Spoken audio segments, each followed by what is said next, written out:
जय हिंद दोस्तों, मैं विश्राम सिंह आप लोगों के सामने आज के अपने यूट्यूब चैनल टारगेट विथ विश्राम सिंह में स्वागत है। तो आज हम पढ़ेंगे करंट अफेयर्स का एक नया सीरीज में और पार्ट 5 है जनवरी महीना का। और आज हम करंट अफेयर्स में 12 क्वेश्चन लेकर आए हैं जो कि बहुत महत्वपूर्ण है आपके एग्जाम के पॉइंट ऑफ व्यू से। तो आइए पहला सवाल हम बात करते हैं कि 5G तकनीक लागू करने वाला, आप देख सकते हैं यहाँ पर कि 5G तकनीक लागू करने वाला पहला आकांक्षी जिला विदिशा, उस जिला का नाम है विदिशा। ये किस राज्य में स्थित है? तो दोस्तों बता दें कि विदिशा मध्य प्रदेश में है और भारत की ये पहला जिला है जो मध्य प्रदेश राज्य में स्थित है विदिशा। और यहाँ पर 5G तकनीक जो है वो लागू किया जा चुका है। और बता दें कि विदिशा बेतवा नदी के किनारे स्थित है विदिशा।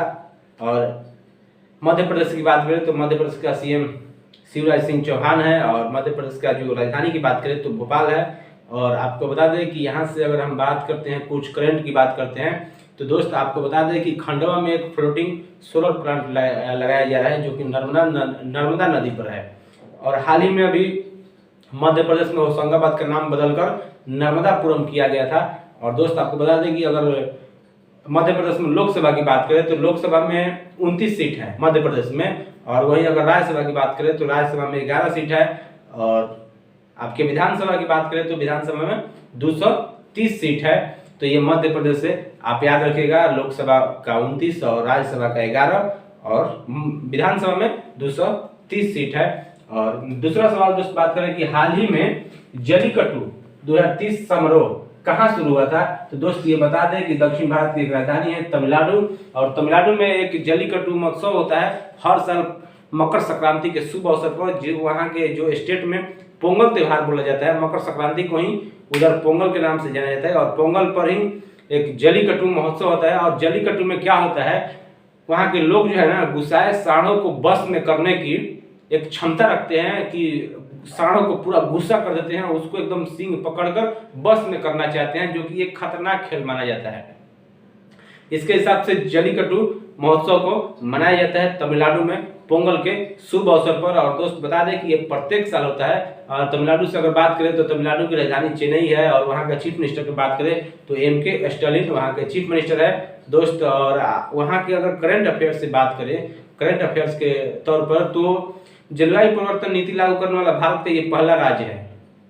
जलवायु परिवर्तन नीति लागू करने वाला भारत का पहला राज्य कौन है? तो है तमिलनाडु। और भारत का पहला ऊर्जा द्वीप की बात करें तो भी तमिलनाडु में ही है। और आपको बता दें कि और करंट अफेयर से अगर रिलेट करते हैं तो चेन्नई में भारत का पहला मल्टी मॉडल लॉजिस्टिक पार्क बनाया गया है, वो है चेन्नई में, तमिलनाडु की राजधानी चेन्नई में है।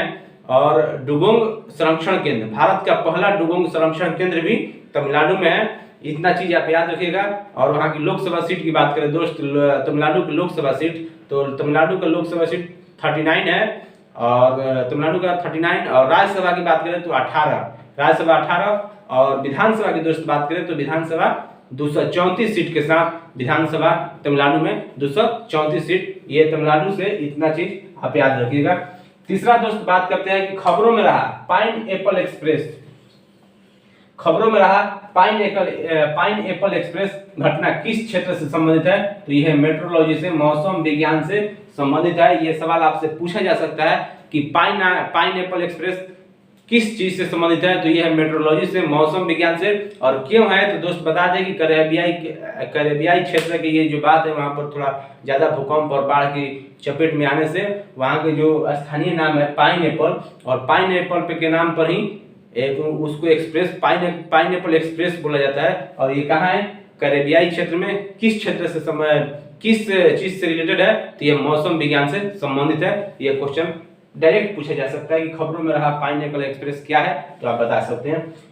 पांचवा सवाल दोस्त, पहला सैन्य अभ्यास चक्रवात 1, सैन्य अभ्यास का नाम है चक्रवात 1, भारत और किस देश के सुरक्षा बल के बीच आयोजित हुआ है? तो यह है मिस्र, इजिप्ट। भारत और इजिप्ट के साथ भारत का पहला सैन्य अभ्यास चक्रवात 1 के साथ यह अभ्यास शुरू होने जा रहा है। और ये आपको बता दें कि भारत और मिस्र के बीच में इस अभ्यास का नाम है चक्रवात 1। और ये कहाँ होगा? उदयपुर, जयपुर और जोधपुर में इसको आयोजित किया जाएगा, विशेष बलों को शामिल करते हुए पहला सैन्य अभ्यास मिस्र के साथ चक्रवात 1। और मिस्र से आपको बता दें कि मिस्र की राजधानी कहाँ है? तो काहिरा है। यहाँ का जो मुद्रा है इजिप्टियन पाउंड यहाँ का मुद्रा है। और दोस्त आपको बता दें कि अभी हाल ही में मिस्र चर्चा में था, कॉप 27 को लेकर यहाँ पर बैठक हुई थी।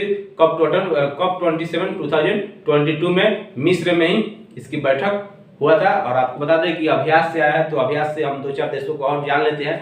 भारत और अमेरिका के बीच में जो युद्ध अभ्यास होते हैं उसका नाम है वज्र प्रहार, कोप इंडिया, टाइगर ट्रम्प, ये सब अभ्यास का नाम है, एक्सरसाइज का नाम है। और भारत और ब्रिटेन की दोस्त बात करें तो भारत और ब्रिटेन में कोंकण अभ्यास, अजय वारियर, ये सब भारत और ब्रिटेन के बीच होता है। वहीं भारत और ओमान की बात करें तो नसीम अल बहर के नाम से भारत और ओमान के बीच इस युद्धाभ्यास को जाना जाता है। श्रीलंका की बात करें, भारत और श्रीलंका के बीच तो मित्र शक्ति, भारत और बांग्लादेश के बीच संप्रति, और भारत और नेपाल के बीच सूर्य किरण। ये हमारे देशों के साथ जो युद्धाभ्यास होते हैं इनको आपको याद रखना जरूरी है। और नेक्स्ट सवाल दोस्त आइए 6 नंबर, किस देश की आबादी में 60 वर्षों के बाद, किस देश की आबादी में 60 वर्षों के बाद गिरावट आई है? तो दोस्त बता दें कि ये चीन है। और चीन में अभी हाल ही में आपको पता होगा कि भारत चीन को भी पीछा छोड़ रहा है जनसंख्या में। और चीन 60 साल के बाद में अभी हाल ही में रिपोर्ट के अनुसार देखा गया कि उसकी जनसंख्या में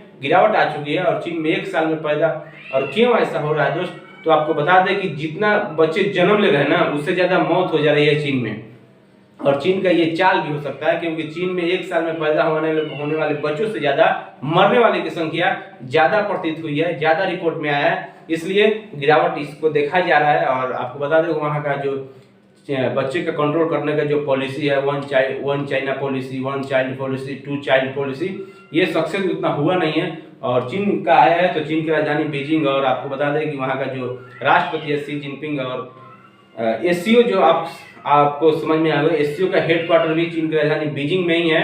और चीन से रिलेटेड आप कर सकते हैं हाइड्रोजन से चलने वाली, एशिया की पहली ट्रेन जो हाइड्रोजन से चलने वाली है वो है चाइना ने बनाया है। और तियानवन मिशन ये भी चाइना ने बनाया है। और 7 नंबर सवाल दोस्त बात करते हैं, वर्ल्ड ऑफ स्टैटिस्टिक्स द्वारा जारी रिपोर्ट के अनुसार दुनिया के सबसे अमीर अभिनेता कौन है? तो दोस्त हम बता दें कि जेरी सेनीफेल्ड और टाइलर पेरी, ये दोनों संयुक्त राज्य अमेरिका के रहने वाले हैं। ये दुनिया के सबसे अमीर अभिनेता के रूप में माने जाते हैं। और इनकी संपत्ति की बात करें दोस्त तो 1 बिलियन के करीब इनकी संपत्ति है। और वहीं दुनिया के सबसे तीसरे अमीर अभिनेता की बात करें तो है भारत से, और आपको नाम याद होगा वो है शाहरुख खान, जिनको किंग खान के नाम से जाना जाता है। इनकी संपत्ति की अगर बात करें तो कुल $770 मिलियन के करीब इनकी संपत्ति है। और अभी हाल ही में शाहरुख खान को ग्लोबल आइकन अवार्ड से सम्मानित किया जा चुका है। शाहरुख खान को ये चीज आप याद रखें। तो भारत के एकमात्र अभिनेता जो है, जो तीसरे नंबर पर दुनिया के सबसे अमीर अभिनेता है वो है शाहरुख खान, और 2 हैं यूएसए के जो टॉप मोस्ट पे है।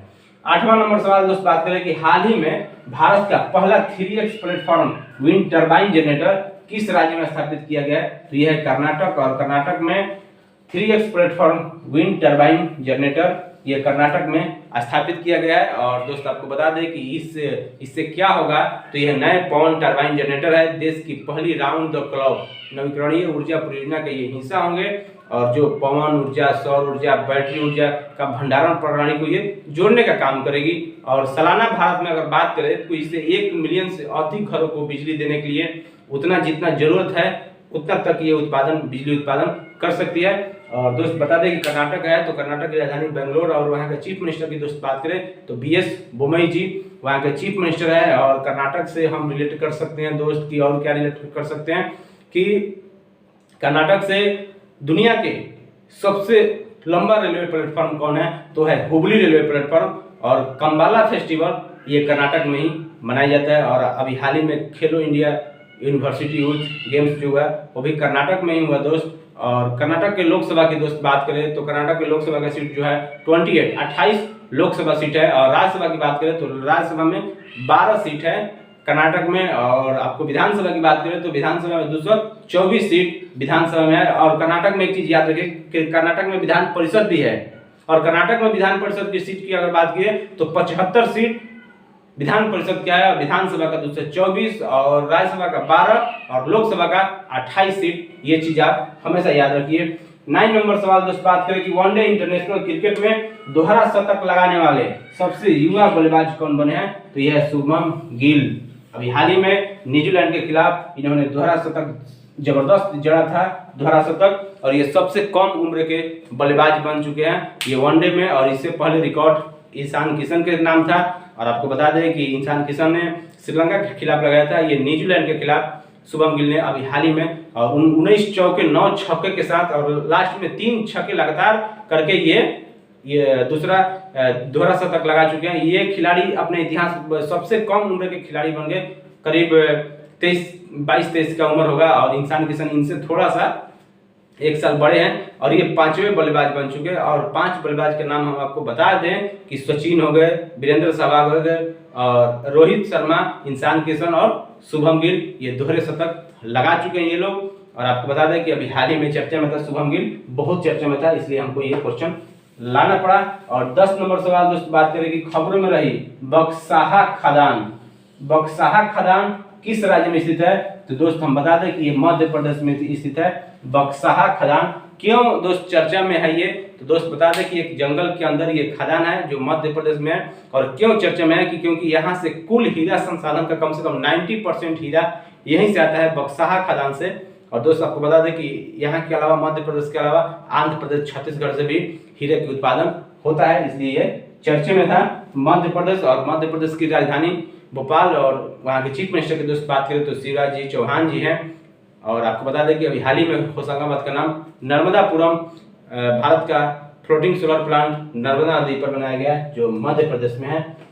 11 नंबर दोस्त बात करें कि संयुक्त राष्ट्र ने किस देश के आतंकी अब्दुल रहमान मक्की को, यूएन ने किस देश के आतंकी को अब्दुल रहमान मक्की को वैश्विक आतंकवादी घोषित किया है? यह है पाकिस्तान। पाकिस्तान आपको पता होगा कि आपका जो बेटा बोल सकते हो। और ये संयुक्त राष्ट्र ने वहाँ के एक आतंकी है, आतंकी को वैश्विक आतंकवादी घोषित कर चुका है। और ये आतंकवादी कौन है? तो दोस्तों आपको बता दें कि 26/11 के जो मास्टरमाइंड था हाफिज सईद ना, उसका ये बहनोई है। और वो तो आतंकवादी है, ये भी मास्टरमाइंड आतंकवादी है, इसको वैश्विक आतंकवादी घोषित कर चुका है संयुक्त राष्ट्र संघ ने। और आपको बता दें कि पिछले साल ही भारत ने एक प्रस्ताव लाया था और उस प्रस्ताव में इस आतंकवादी को वैश्विक आतंकवादी घोषित करने के लिए भारत ने प्रस्ताव लगाया था, लेकिन चीन ने उस पर अड़ंगा लगा दिया और वो प्रस्ताव खारिज हो गया था। लेकिन उस टाइम सही नहीं, लेकिन इस टाइम इसको वैश्विक आतंकवादी घोषित किया जा चुका है। और ये क्या होता है, अगर घोषित हो गया तो क्या होगा? तो दोस्त बता दें कि इसको संपत्ति का जब्त करने की एक ऑर्डर मिल गया, कहीं पर ये विदेश यात्रा नहीं कर सकता, हथियार संबंधी प्रतिबंध लग गया, दुनिया में कहीं भी अगर संपत्ति हो तो उसको जब्त किया जा सकता है। और आपको बता दें कि इससे पहले संयुक्त राज्य अमेरिका ने इसको पहले ही आतंकवादी घोषित कर दिया था। तो ये मक्की जो है ना, ये उसका बहनोई है, हाफिज सईद का बहनोई लगता है और ये आतंकवादी घोषित हो चुका है। तो आपको बता दें आतंकवादी का लड़का आतंकवादी होगा, आतंकवादी का रिश्तेदार आतंकवादी होता है। 12 नंबर दोस्त बात करें कि हाल ही में किस मंत्रालय अल्पसंख्यक छात्रों को दी जाने वाली पढ़ो परदेश स्कीम को बंद कर दिया गया है? यह है अल्पसंख्यक मंत्रालय। और क्यों बंद कर दिया? तो ये आपको बता दें कि पढ़ो परदेश स्कीम ऐसा था कि विदेश में पढ़ाई करने वाले जो भी स्टूडेंट थे, तो जो भी उनके एजुकेशन लोन पर लगने वाले ब्याज दर पर जो सब्सिडी मिलती थी ना, वो अभी बंद हो चुकी है। और आपको बता दें अल्पसंख्यक मंत्री कौन है, आप कमेंट बॉक्स में बताइएगा। हम तो बता दें कि लाल सलाम उनका पहला उपन्यास था और वो अमेठी से, उनका लोकसभा निर्वाचन क्षेत्र है अमेठी से, और उनका पहला उपन्यास लाल सलाम था। वो है अल्पसंख्यक मंत्री। तो आप उसका नाम बताइए कमेंट बॉक्स में, हम चेक करेंगे, रिप्लाई देंगे। तब तक बने रहिए इस वीडियो में, पार्ट 6 का इंतजार कीजिए, पढ़ते रहिए, मस्त रहिए, स्वस्थ रहिए। नमस्कार।